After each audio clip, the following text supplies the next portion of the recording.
सुप्रभात बच्चों।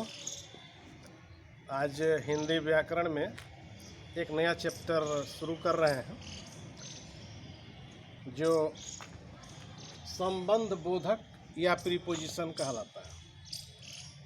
तो संबंध बोधक की परिभाषा है कि वह शब्द जो संज्ञा या सर्वनाम के बीच का संबंध बताए। वह शब्द चाहे वह अव्यय जो संज्ञा या सर्वनाम के बीच का संबंध बताए उसे संबंध बोधक अव्यय कहते हैं। बोर्ड पर भी लिखा हुआ आप देख सकते हैं। वैसे शब्द जो संज्ञा या सर्वनाम का संबंध वाक्य के अन्य शब्दों के साथ बताते हैं उन्हें संबंध बोधक अव्यय कहते हैं।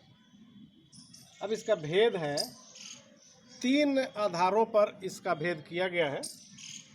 पहला आधार है अर्थ के आधार पर, दूसरा है रूप के आधार पर और तीसरा है प्रयोग के आधार पर। तो सबसे पहले हम अर्थ के आधार पर इसके भेदों को पढ़ेंगे, जिसमें पहला है कालवाचक संबंध बोधक अव्यय। अव्यय कहते हैं इसको, अव्यय या अभिकारी। विकारी और अभिकारी हमने पहले बताया था। विकारी के 4 भेद, संज्ञा, सर्वनाम, विशेषण और क्रिया, तथा अभिकारी के 4 भेद, क्रिया विशेषण, संबंध बोधक, समुच्चय बोधक और विस्मय आदि बोधक। विकारी यानी संज्ञा, सर्वनाम, विशेषण और क्रिया की पढ़ाई हो चुकी है। और अभिकारी में एक यानी क्रिया विशेषण पहला भेद हो गया है। इसमें भी 4 भेद है, क्रिया विशेषण, दूसरा संबंध बोधक, तीसरा समुच्चय बोधक और चौथा विस्मय आदि बोधक। तो आज हम संबंध बोधक यानी अव्यय के दूसरे भेद को पढ़ा रहे हैं, संबंध बोधक अव्यय, और इसके पहले हो चुका है क्रिया विशेषण। तो संबंध बोधक अव्यय का परिभाषा हो गया कि वैसे शब्द जो संज्ञा या सर्वनाम का संबंध वाक्य के किसी दूसरे शब्दों से कराते हैं उनको संबंध बोधक अव्यय कहते हैं। अंग्रेजी में आपने प्रीपोजिशन भी पढ़ा होगा, जिसमें क्या होता है कि the word which shows the relation between noun और pronoun is called preposition. Preposition is a word which shows the relation between noun और प्रोनाउन। वही चीज़ यहाँ संबंध बोधक है, जिसको अंग्रेजी में प्रीपोजिशन कहते हैं। अंग्रेजी में प्रीपोजिशन कहते हैं क्योंकि वो संज्ञा के पहले लगता है, जैसे in the room, on the roof, under the table. तो ये प्रीपोजिशन कहलाता है इसलिए क्योंकि यह संज्ञा के पहले लगता है। लेकिन यहाँ क्या है कि हिंदी में संज्ञा या सर्वनाम के बाद ये संबंध बोधक या प्रीपोजिशन लगता है, इसीलिए हम इसको प्रीपोजिशन नहीं कह करके पोस्टपोजिशन भी कह सकते हैं। तो आप चलते हैं अर्थ के आधार पर संबंध बोधक के कई भेद होते हैं, जिसमें पहला होता है कालवाचक संबंध बोधक अव्यय। इसका परिभाषा है कि जो समय का बोध कराता है, जो समय का बोध कराए उसे कालवाचक संबंध बोधक अव्यय कहते हैं। उदाहरण है, मेरे जाने के बाद में तुम जाना। तो यहाँ देख रहे हैं के बाद में, चाहे के बाद, मेरे जाने के बाद तुम जाना। तो यहाँ समय का बोध कराता है, कब जाना, मैं जब चला जाऊँगा उसके बाद जाना। तो समय का यानी काल का बोध हो रहा है। उसी तरह से मेरे आने के पहले, के पहले, के बाद में, के पहले, के पीछे, के पश्चात, के उपरांत। तो मेरे जाने के पहले गाड़ी आ चुकी थी।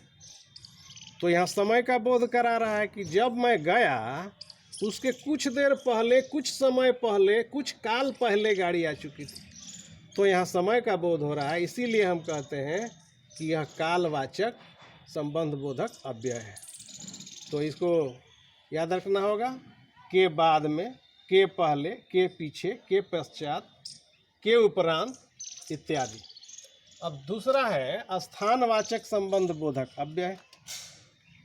स्थानवाचक यानी जो जगह या स्थान का बोध कराए, जो स्थान का बोध कराए उसे स्थानवाचक संबंध बोधक अव्यय कहते हैं। स्थान, जैसे मेरे घर के सामने बैठो, चाहे मेरे सामने बैठो, मेरे सामने स्थान का बोध कराता है। घर के बाहर रहो, घर के अंदर चाहे घर के भीतर रहो। टेबुल के नीचे देखो, के नीचे। टेबुल के ऊपर रख दो, के ऊपर। कलम और किताब के बीच में रखो। तो यहाँ क्या दिखाई दे रहा है कि सब स्थान का बोध करा रहे हैं। ये जो संबंध बोधक हैं स्थान का बोध करा रहे हैं, के बाहर, के भीतर, के नीचे, के ऊपर, के बीच में, इसलिए हम इसे स्थानवाचक संबंध बोधक अव्यय कहेंगे। तीसरा है दिशावाचक। पूरा नाम होगा दिशावाचक संबंध बोधक अव्यय, हमने शॉर्टकट में लिखा है दिशावाचक। जो अव्यय दिशा का बोध कराए उसे दिशावाचक संबंध बोधक अव्यय कहते हैं। दिशा का मतलब क्या होता है? पूर्व पश्चिम ये दिशा है, तो इसका परिभाषा छूट गया है। दिशा में होगा के पूरब, के पश्चिम, के उत्तर, के दक्षिण की ओर, तो ये दिशावाचक संबंध बोधक अव्यय कहलाते हैं। उसके बाद है साधनवाचक।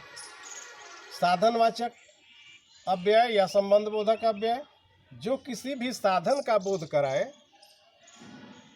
या माध्यम का बोध कराए उसे साधनवाचक संबंध बोधक अव्यय कहते हैं।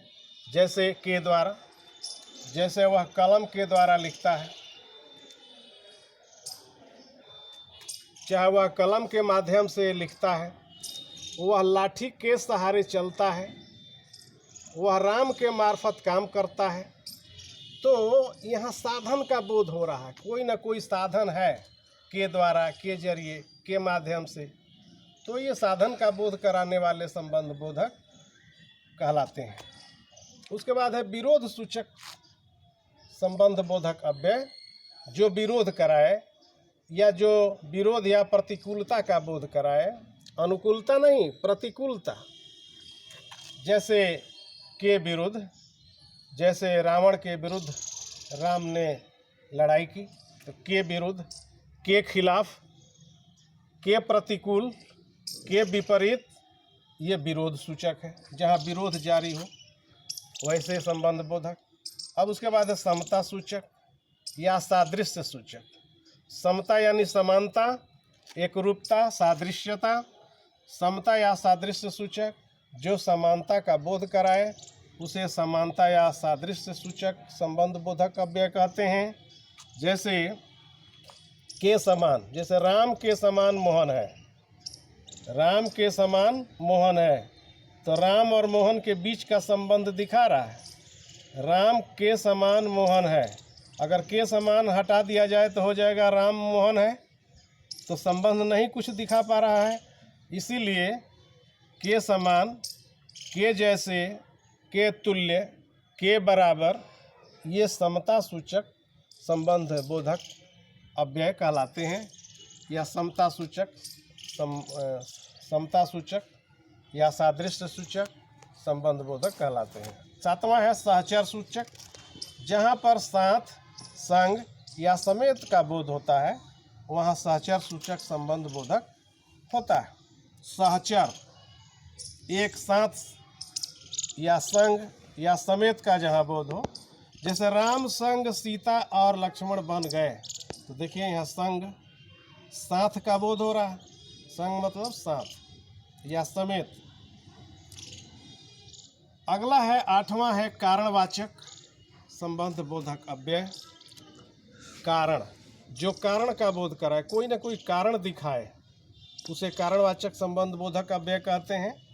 जैसे के कारण, के वास्ते, के खातिर, के निमित्त, के हेतु इत्यादि।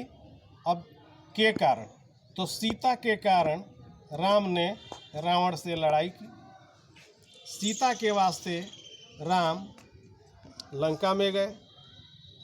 सीता की खातिर राम लंका में जा कर के राम ने रावण को मारा।